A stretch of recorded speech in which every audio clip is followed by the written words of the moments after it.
Well, the challenges are numerous, of course. I mean, this is still a Category 5 hurricane in itself. So, in that sense, as you know, it's a major event. It's probably, they often talk about it being, you know, potentially catastrophic, and we know in many instances now it is catastrophic, as we would call it. With a hurricane, of course, we talk about the winds, but of course, the thing that's left often behind, of course, is the water. Which you can see in these pictures. I notice there's water on the roads, there's water everywhere. Why does that present a danger?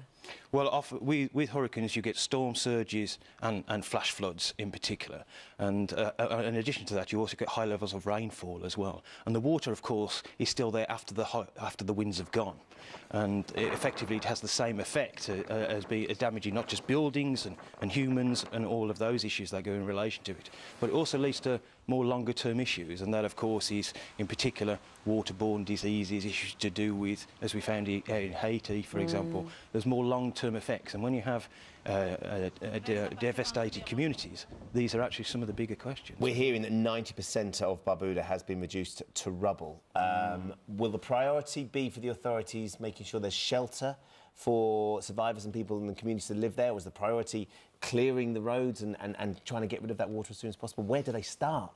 Well, it's twofold. Of course, before a hurricane arrives, there's significant early warning systems in place. We know they're coming. You can actually track them. So a lot of things can be done for evacuating areas, putting people in shelters, large amounts of warning that goes on in that way. However, the main problem, as you well know, is actually you can provide immediate relief. So, for example, in the case of Anguilla, the Royal Navy auxiliaries is arriving or has arrived, and the Royal Marines, the helicopters are there. But it's the infrastructure that becomes the key, because, of course, without the infrastructure, the roads, and particularly the airports and the port facilities, you're not able to bring large amounts of relief in, and in particular to start that rebuilding process off. What about the danger of things like power lines being down? Obviously, there's a challenge in the sense there's no power. But what about the fact that you have water and electricity? Helen was talking about the Dominican Republic. There's power lines everywhere. There's no electricity there. She's sitting in her car using the car battery. That's right, yeah. I mean, the real challenge for these islands is, of course, is that they're vulnerable islands anyway. And power and communications are often the two things that are the immediate concern. As you know, most of the infrastructure runs off power. Yeah. In a sense, so that's the first thing that needs to be made.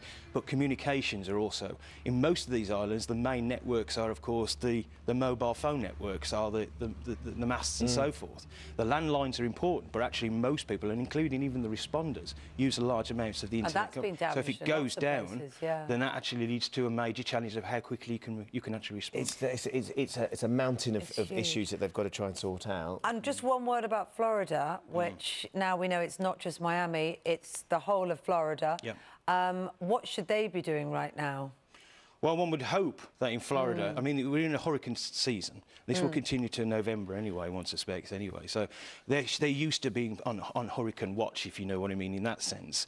But the main issue with this Category 5 is that it's so large or so wide that even if it hits one seaboard or the other, it will have ramifications probably through the other side anyway. Yeah. And so, a lot of tourists there, and elderly residents. At this point in time, there's clear warnings and evacuations will already take place. And if you are a tourist in the area, then of course you should be taking advice as to whether you should stay, come home, or what kind of arrangements you should. You can see the footage, can't you, of people evacuating the area. Lee, thank you very much for joining us this morning. That was the Crisis and Disaster Management expert, Professor Lee Lyons.